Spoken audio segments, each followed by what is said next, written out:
Hello everyone, Slash Crazy back with a different type of video here. Obviously it's my first Rust content video, but I figured kind of in the path that I've been with the content, kind of be more informative. Figure I'd provide a best settings in on Rust console, because with next gen obviously coming out, or next gen Rust edition coming out, it's gonna bring a lot of people in, and while we're still on old gen, I think some people are gonna be buying the game because you get the free upgrade to next gen. So for those people and anyone new just looking for some good settings, this is the video for you. So let's get into it. Obviously we gotta start here with the game settings. For auto equip, just best health item, auto reload on, point of view, hand preference. I use right hand. I know a lot of people use right hand. If you want to use left hand, you can use it, but right hand just easier. I was kind of prefers, I guess, whatever you like. Voice chat, everyone, quick chat, none. Stream privacy. If you're streaming it, that's just kind of, this is some preference right there, if you're streaming, etc. Getting into the controls here, the actual kind of settings. Getting to the control layout. The only big change you want to make on here is L1. You want to make sure that it says head look hold. The other two options that it can be is quick turn and no action.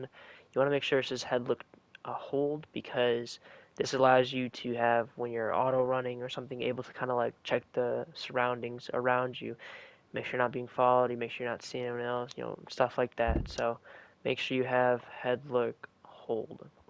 For vibration, I actually turned this off recently. It just kind of gets bothersome over time. So yeah, it's obviously just going to turn this off as well. Input preferences, push to talk, playable cycle mode. You want to only do filled slots only. So that way, if you only have like 3 slots of your, what is it, like 7 slots, something like that, filled, you're only rotating between those 3 slots. You're not going over 4 empty slots to get back to like your gun or something like that. Disable quick chat, I have that off. Disable gestures, I have that off. That's kind of a little bit of preference there. It's up to you. Sprint input toggle, auto sprint on. You definitely want to have that on, especially with the head look. It just kind of works in unison with each other. Crouch input toggle, rotation snap input off. Camera control type digital boost. You want to have this boost multiplier at 285. For the sensitivities, I currently run these for the X and Y at 70 apiece. There's a bit leeway. I definitely say if you're looking to kind of be able to just kind of track targets and kind of flick people, you definitely want to have, I even argue, like a 65 or 70 or better sensitivity. I'm not some cracked guru to have this at like 89, 90 or better. Yeah, I'm working my way up, but I would say you want to have better than 65, 70 or better, just really kind of follow those, targets, track them down, and, be able to flick guys and stuff like that. Lock XY sensitivity ratio, you want to have that off. Camera sensitivity ADS, this kind of coincides with, works in unison with the sensitivity here.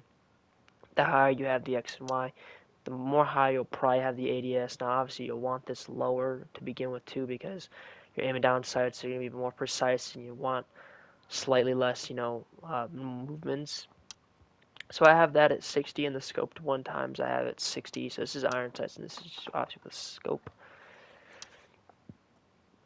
Getting the 4 times, obviously this is at greater distance, so I actually knocked it down to 55. This kind of works for me. I really do like. I might, yeah. These really work for me. The 4 times here. Obviously, like I said, just greater distances. Whether you're using an LR with the 4 times or a Bolty with the 4 times, you want that minimal movement when you're like moving your sticks. Camera sensitivity bow. I will say this was actually a helpful tip from Bannful's controller settings guide. Couple or say like 3-4 months ago.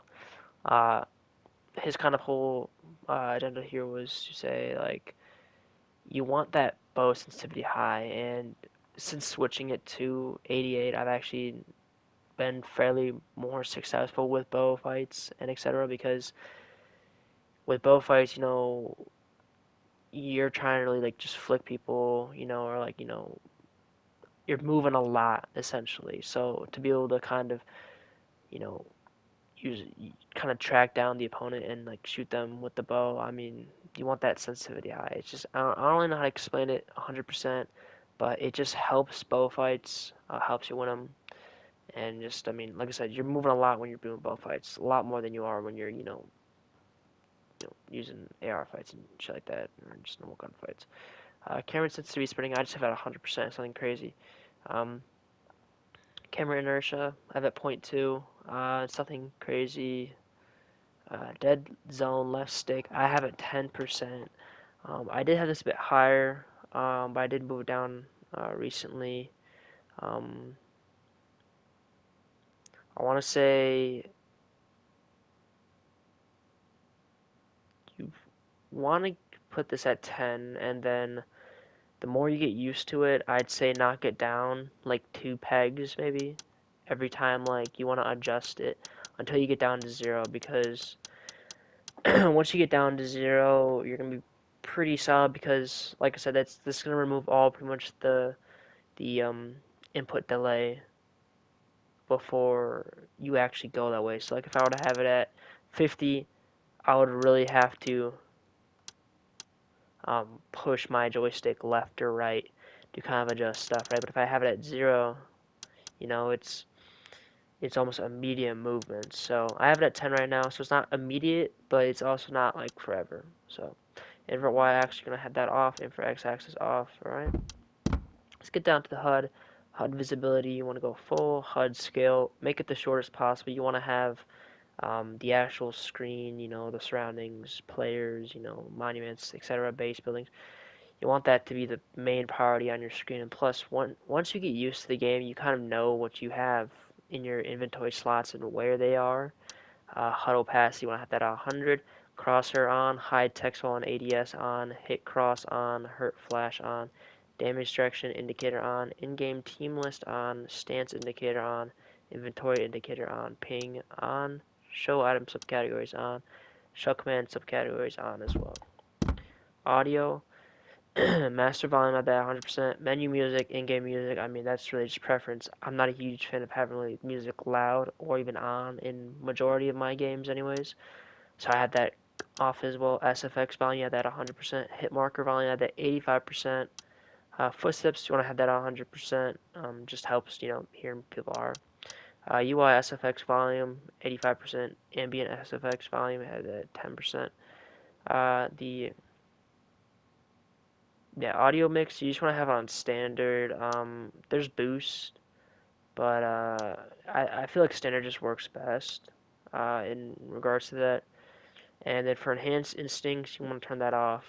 Um, Not entirely sure how it works, I'll be honest. But I don't want to sacrifice normal like game audio and stuff to have wildlife, louder. I think yeah, you get footsteps and gunfire, but um, yeah, for anyone looking at this, you probably think it's like visual audio effects, kind of similar to Fortnite. You'd be wrong.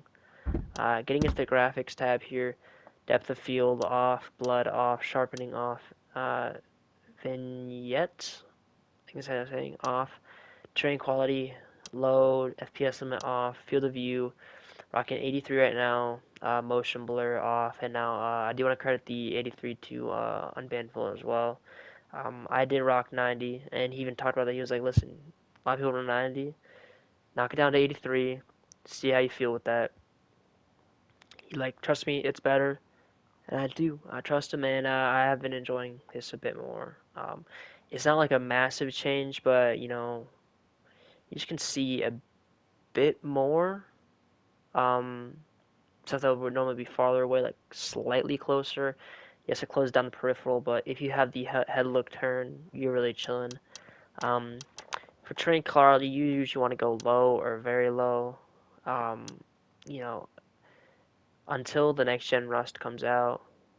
I'm currently playing on a PS5, so maybe I can have this all on and be running the game smooth, but it's just truly the game does not run well if you were to put this on like high, turn this on, turn this on, turn that on, turn that on. Like, yes, the game might slightly look better, because the terrain quality isn't like very vast difference. Um, but just to kind of make a smoother gameplay experience for you, you're gonna want to have these all off. Turn that on low. FPS limit, you want to turn that off. Um, and yeah, that's gonna be it for the settings. Um, I hope before you knock it, you try it and let me know what your thoughts are or what you would change in the comments down below. And yeah, if anyone made it this far, um, let me know when you started playing Rust. I don't know how many people are gonna make it this far, but when did you start playing Rust console? Was it when beta came out or was it a couple years ago? When was it? But I'll catch you guys in the next video, whether that be whatever video that is. But thanks for tuning in. Peace.